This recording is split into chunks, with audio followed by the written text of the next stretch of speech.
백신을 맞게 해달라는 아우성.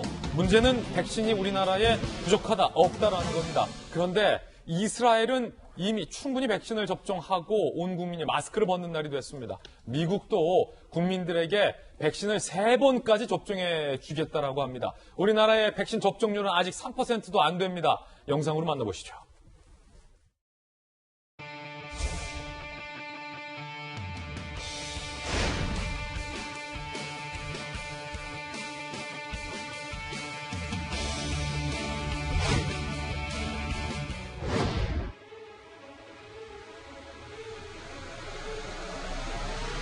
집단 면역까지 난관이 많습니다.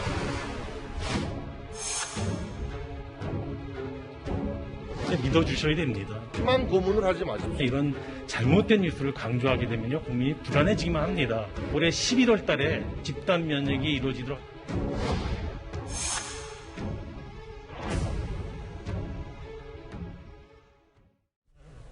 자, 백신 접종, 다른 백신 선진국들에 비해서는 우리나라의 순위가 많이 처져 있는 것이 현실입니다. 문제는 문재인 대통령이 약속했던 11월까지 집단 면역이 가능하겠느냐라는 겁니다. 어제 대통령이 집단 면역까지 난관이 많다라고 얘기했습니다. 대통령의 발언이 바뀐 걸까요? 들어보시죠.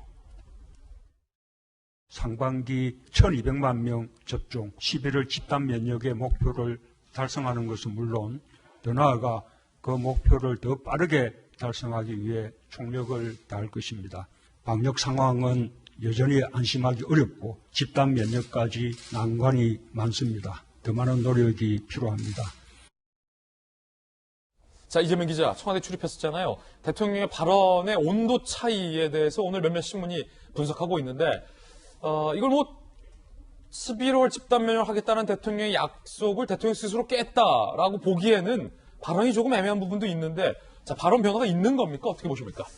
며칠 전까지만 해도 백신 수급 불확실성이 현재 낮아지고 있다 이렇게 이제 얘기하는 데 비해서는 지금 난관이 예상된다는 것은 약간 다소 이제 우려의 그런 이제 시각들에 대해서 많이 반영됐다 이렇게 볼 수는 있을 것 같습니다. 지금 어쨌든 정부의 입장은 명확하죠. 이달까지 300만 명하고 또 상반기 중에 1200만 명 백신 접종을 마치고 나면 그런 속도라면 올해 11월까지 집단 면역이 가능하다는 게 정부의 이제 방침이었는데 실제 이달이 지금 얼마 남지 않은 상황에서 지금 현재까지 한 157만 명 정도, 그러니까 원래 계획보다 300만 명에 비해서는 한 절반 좀 넘는 수준 정도가 백신을 접종 마쳤죠. 더욱이 2, 4분기에 많이 이제 들어올 것으로 알려졌었지만 실질적으로 이제 많은 백신이 공급되지 않으면서 과연 상반기 중에 1,200만 명 백신 접종이 가능하겠느냐 이런 우려가 많죠. 그러다 보니까 전문가들 사이에서는 11월 집단 면역은 어려울 것 같다. 내년 한 여름 정도까지는 가야 되지 않겠느냐 이런 시각들이 많은 것 같습니다. 그런 상황에서 정부 입장에서는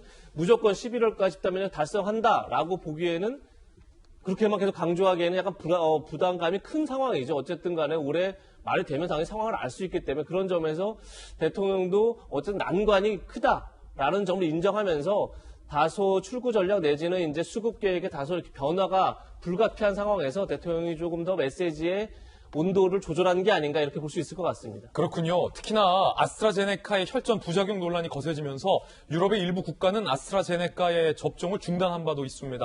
문제는 결국 우리 대한민국이 청와대가 정부가 백신 초기에 화이자, 모더나, A급 백신 확보에 실패하면서 이 같은 백신 부족 사태가 촉구됐다라는 겁니다. 더욱이 최근 청와대가 그때 당시 백신 서둘러 도입할 필요 없다라고 발언했었던 인사를 방역기획관에 앉히면서 논란은 더욱더 가중되고 있는데요. 대통령도 조금 전에 들으셨던 것처럼 집단 면역까지 난관이 많다라고 얘기했는데 홍남기 경제부총리, 총리 대행은 야당 의원과 설전을 벌였습니다. 들어보시죠. 추가적으로 백신을 확보하는 노력은 우리 정부도 지금 하고 있다는 말씀을 드리고요. 그 이전에 작년부터 백신 확보에 대해서는 저희도 1억 5,200만 회 정도가 지금 계약이 체결이 돼 있습니다. 사람으로 붙인다면 이제 7,900만 명. 국민들은 정부의 이야기를 믿질 않습니다. 근데 믿어주셔야 됩니다. 아니, 강요하지 마세요. 희망 고문을 하지 마십시오. 아닙니다. 희망 고문이 지금 아니고요. 우리나라의 백신 1차 접종률은 세계 100위권 밖으로 밀려났어요. 현재 접종 속도라면은 집단 면역을 달성하는데 6년 4개월이 걸린다는 평가도 있고 자신감 넘치는 얘기만 하지만 예. 의원님, 부총리님. 이런 잘못된 뉴스를 강조하게 되면요, 국민이 불안해지기만 합니다. 정부는 4월 달까지 300만 명, 그리고 상반기에 1200만 명, 그리고 올해 11월 달에 집단 면역이 이루어지도록 자, 하도록 그러면 가고 있고요. 일본에서 지금 또 백신 도입에 대해서도 좀 계속 보세요. 왜 이렇게 잘못된 뉴스를 갖다 전 국민이 보게 하고 계십니까? 자꾸만 그런 헛된 약속을 계속 희망 고문을 하니까 국민들이 불신하는 거 아닙니까? 의원님, 그러니까 백신 조기 도입 실패에 대해서 국민들에게 솔직히 인정하고 그다음에 그 백신 수급 전략을 수정하고 실현 가능한 방안을 국민들에게 제시해야 된다고 저는 봐요. 자, 야당에게 바로 물어보겠습니다. 물론 이제 홍남기 경제부총리가 경제부총리만 했기 때문에 지금 총리 대행을 하고 있어서 자, 백신 사태에 뭐 직접적인 본인 탓은 없지만 지금 어쨌든 정부를 대신해서 나온 건데 정부가 초창기에 백신 도입의 실패를 인정하지 않고 있는 모습으로 보여요. 어떻게 보셨어요? 부동산 문제의 기시감이 정확히 드는 대목이 아닌가 싶습니다. 처음에 부동산 문제에 대해서도 집값만큼은 자신 있다, 전혀 문제되지 않는 걸 야당이 가짜뉴스 등을 퍼뜨리고 있다. 그리고 야당이 오히려 부동산 값에 대한 폭등 등의 논란을 일으킬 수 있을 만한 그런 발언 때문에 시장이 불안정한 것 아니냐, 이런 탓을 했던 과거 여당 그리고 국무총리 등에 대한 모습들이 떠오르게 되는데요.